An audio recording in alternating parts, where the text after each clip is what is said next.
What's up, YouTube? Welcome to another video. My name is Nick Lawrence, two-time Ironman, and today I had a whole thing prepared that I wanted to talk about, and I tried to film this video probably 3 times. Had to give up because the thoughts just weren't coming together how I wanted to.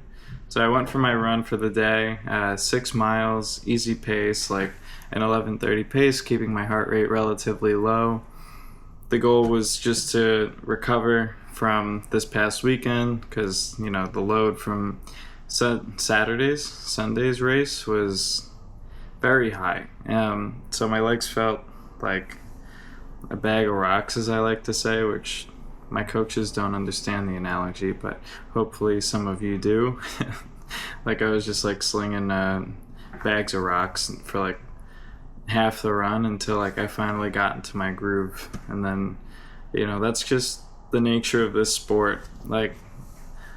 I'd say the percentage of runs that you're gonna feel 100% or you're gonna feel really good starting is so far below 10% that I couldn't even estimate it, especially if you're training for progress. And maybe this itself is a good topic, and it does tie into the thought that I was trying to arrive at before when I was filming, which relates to the mentality that you approach your training with. Now, I'm going to try again, and this time I'm not going to delete the video or restart, so just bear with me. The real idea here is that there are multiple mentalities that you can approach your training with, and depending on how you approach your training will impact so many different variables, including your performance in training, the mental toll that training takes on you, and the results that you're going to receive from the training. And I'll dig into a little bit of each one of those. Now, I've been in periods of training where I thought that I was completely overtrained and my body was completely broken down, and there was no way I was getting any faster or getting any real benefit from continuing to do the training as consistently as I was. But my numbers were telling a different story. So my paces were continuing to increase, even though the amount of pain that I was feeling was increasing along with it, my reluctance to training was increasing along with the pain that the training was bringing me. And this was continuing for probably a period of a few weeks in a row. And one day, I was listening to, I forget which podcast, by some smart person who's well known in the athletic space. I really can't remember who. And they were talking a little bit about mentality and how you approach your training, and it got me thinking. I opened up a Google Doc, and I just started to kind of journal and unload. And for some reason, I spent probably an hour or two just completely unloading into this Google Doc. And after the 2 hours, I just felt this lightness come over me. Excuse me. And along with that lightness, I didn't really think about it. I just thought that, journaling is a healthy habit. Maybe just unloaded whatever I've been thinking and ruminating on mentally. So I went to sleep, and then I had a similarly hard session the next day. I think it was an interval session on the bike. And for some reason, that the pre-exercise pain was gone. My fatigue levels during the workout were gone, and I had a really, really good workout. And that set the tone for the whole next week or two. And it was just so stark a difference that I had to just try to like dig into what the cause was. And I really do think that as a result of unloading like all the negativity that I'd been like carrying into my training in that just one or two riding sessions, because I did continue this for a few days just to like see if I can further ingrain the benefits that I was feeling. And like the only thing that I could really come up with was, instead of having a negative mindset approaching my training and anticipating how hard it was going to be, how tired I was, and really like spending a lot of time in my head ruminating about like the negative feelings that I was feeling, I decided to, put those on the paper, put them to the side, and, leave them in that document, so to speak, so that by the time I approached or got to my training, I made the decision to approach it from a more positive mentality, and it made the world of a difference. Like I didn't change any sleeping habits, nutrition habits, training habits, really anything. Like the only change in that period of time was that mental approach. So honestly, like all three things that I listed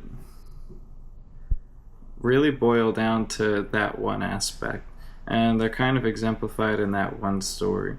But I'll dig into particularly that third thing I said before about yielding better results from approaching training with this lighter, more positive mentality, not focusing so much on like the bad feelings that you're feeling, and just appreciating the fact that you're training, you're putting in the work, and you're putting in the effort towards the goal that you're shooting for, right?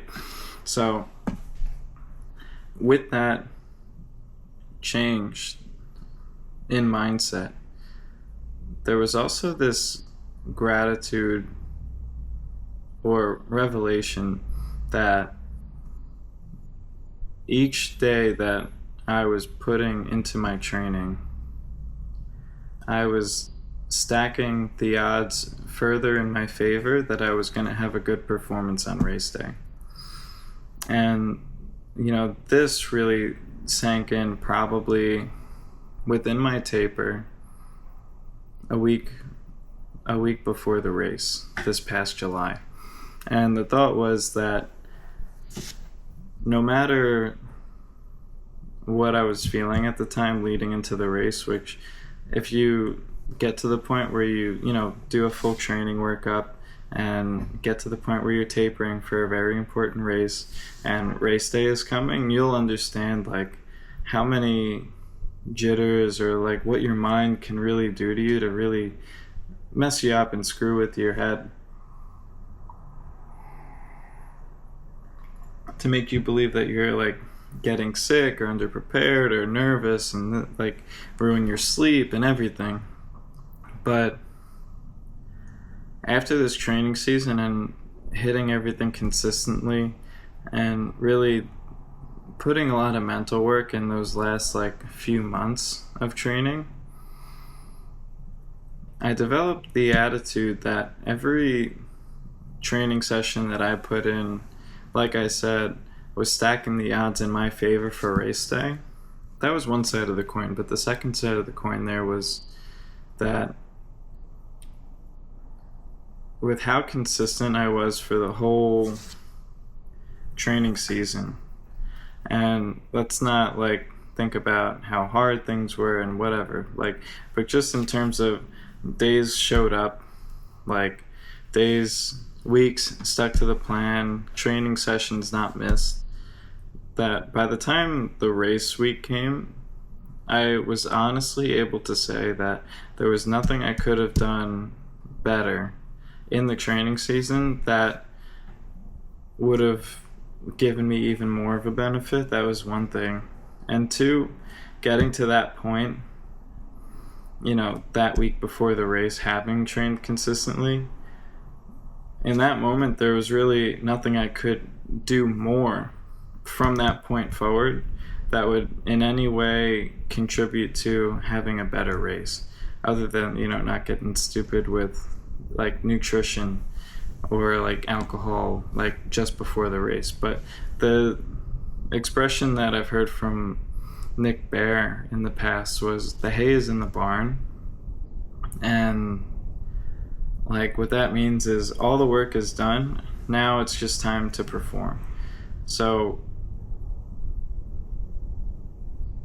now, being where I am now at the beginning of a prep again, after having gone through that whole long prep and knowing that putting in a consistent effort over that long period of time, by the time I get to race day, I'll have the mentality that the hay is in the barn and there's nothing more that I could do at that point.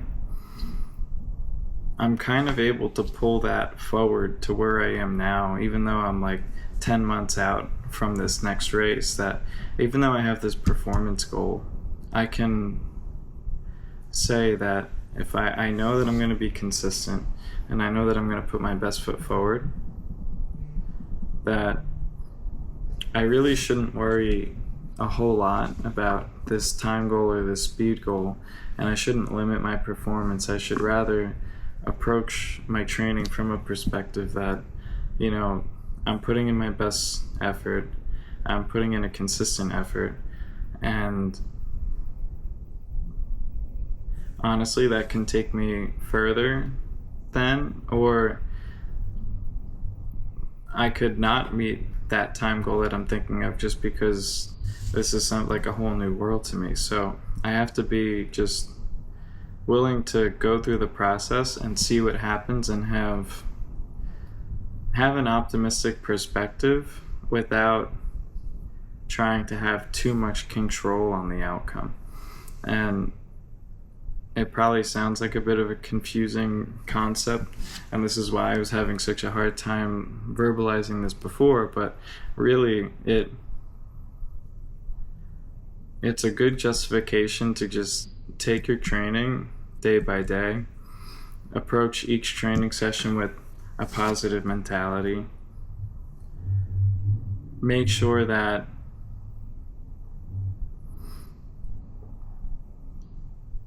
you're prioritizing your health rather than trying to force an outcome that isn't guaranteed anyway, and just genuinely trying to start finding enjoyment in the sport, enjoyment in the process, and rather than making the goal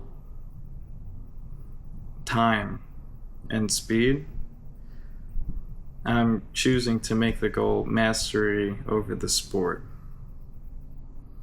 And that's the biggest change that I'm taking with me from last season to this season, and it's that mentality change. And if I were to rewind even further to my first Ironman, because I seem to be taking at least a lesson with me from each training season, and this is the real benefit of experience, that last season I was able to approach my training with much more of a sense of ease, even though I doubled down on how legitimate that training was last season compared to my first season. But there was still a sense of ease in that I knew that no matter what, I would finish the race. Now, I know no matter what, I'll finish the race, and I know no matter what that I'll put my best foot forward and be as consistent as possible. But I also know that the outcome is out of my control, and I can do significantly better or I can do significantly worse on race day, and that's not an indication on how well or not well training was. And that to maximize my output on race day, the best way to stack the odds in my favor would be to approach my training from a sense of trying to genuinely improve and enjoy the sport rather than stressing the whole season about a time goal or a performance goal. from that perspective, just using that word stress, you'll perform much better and you'll recover and grow much faster from a place of relaxation and ease. Not ease as in you're not working hard, but ease as in allowing the process to do work on you rather than holding on to this stress, because that stress is going to affect your recovery, it's going to affect your sleep, it's going to affect your training, and it could sabotage what you are actually putting that stress on for in the first place. So I hope that this came together. I hope that you got some benefit out of this. Obviously, it's a bit more dense of a topic. I did convert this series of audio into a YouTube podcast, so obviously, like, you'll be able to have this video to watch for those of you who like actually get to like this point in the video, but then there's also, it's going to be saved in like a podcast folder. So I don't really know how YouTube works with that yet, but the goal would be that you can then listen to this without having to see my face trying to figure out how to craft the words and or express myself in a way that I'm trying to, which is succinctly and coherently and easy to follow. But on that note, thank you for listening to my ramble. As always, thank you for watching the video. And if you don't know already, I am now sponsored by Raw Nutrition, so if you're interested, you'll get 10% off of every single order from them if you use my promo code. If you don't use supplements, then I would check them out. They're pretty good, but you know, do your thing. Feel no pressure to use my promo code if you just want to try it out. But you get 10% off. I get like a 5% commission for people using my referral or promo code. So I think it's a win-win. And I think the more people that actually use my promo code to buy something, the higher tier I become faster, and then you'll actually get 15% discount off every order rather than just 10%, and I think that'll increase over time. So pretty cool benefits. But anyway, thanks for listening.